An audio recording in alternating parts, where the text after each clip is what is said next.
John Morgan. I'm here today to talk to you about the EMS profession and our exposure risk to HIV/AIDS in the field. According to the U.S. Department of Labor, there are approximately 150,000 EMS professionals. Now that number is dramatically increased if you add the number of volunteer agencies and the volunteers that work in those agencies throughout the United States of America. Compare that number now with 1 million people infected with HIV/AIDS and the 40,000 people that become infected each year. You can see that our risk of exposure is increasing exponentially every single year. So it's incumbent upon all of us to know what our risk is and the precautions we need to take to minimize that risk. So I'm motivated today to talk about this because this is what we do on a daily basis. This is our job. All of us on a routine basis are exposed to blood, to urine, to vomit, all kinds of body fluids. And that holds great risk to us. So it's incumbent upon us to know what those risks are and how to avoid those at all costs. Merriam-Webster's dictionary defines HIV as any of the various strains, serotypes, clades of HIV-1 or HIV-2 that attacks and infects and destroys, in fact, helper T cells. And that's a major part of our immune system. When we destroy about 20% of those helper T cells, AIDS ensues. And it's much more broad than that.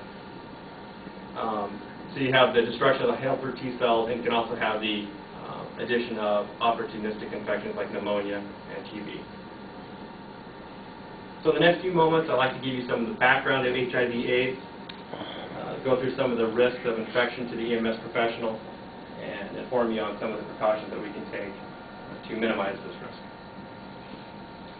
HIV/AIDS was discovered in the 1980s when large groups of homosexual men were coming down with opportunistic infections like tuberculosis and pneumonia.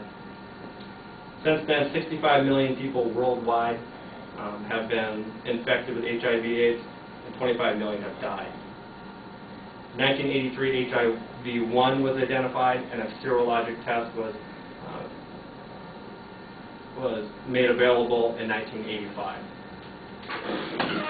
Modes of transmission are sex, mother to child, and exposure to blood and body fluids, infected blood and body fluids. So what is our risk?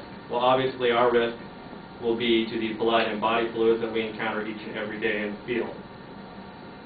There's a couple routes that we can be exposed to those body fluids, one being permucosal, which would be a splash type exposure to the eyes, to the mouth, any of the mucous membranes. The risk of exposure or the risk of infection is 0.09%, so it's still not great. The other type is percutaneous, which would be through the skin. In our field, needles. We deal with a lot of needles. That risk is 0.3%. So you see those risks they're minimal, but they're still there, and with a few precautions, we can almost eliminate those risks. So when we talk about prevention, we talk about three areas.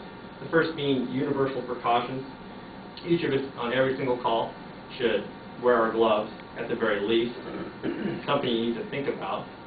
I can remember calls I've been on in the past where I've been thrown on my gloves, ran up the stairs, been confronted with a gentleman bleeding all over the floor. All I have is my gloves. Now I have to lay down in a pool of blood to intubate the patient. If I would have been thinking about it, I'm going on a gunshot wound, I might need a mask and I might need a gown. These are areas that we need to keep in the back of our minds. Another area that we could probably improve in the fire service and EMS is to go totally needleless. We've done pretty good here at Corvallis Fire Department going needleless, but we still have to give IM injections.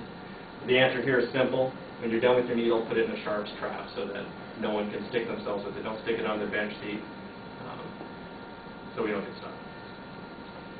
Number one, do not become complacent. Every time you come to work, have it in the back of your mind that you need to take precautions to protect yourself and your family. Every time you go on a call, listen to the dispatch. What are they telling you? What kind of equipment are you going to need? Am I going to need a full body suit, a mask? Am I going to be peering down the trachea of some unconscious gentleman trying to intubate him? I'm going to need a mask for that. In summary, I hope you have a better understanding of the background of HIV/AIDS, the risk of exposure to you as an EMS professional, the precautions that you can take to minimize the risk of exposure. So I just hope that next time you're on an ambulance or on scene of a call, you remember our talk today and you remember to practice prevention. Thank you.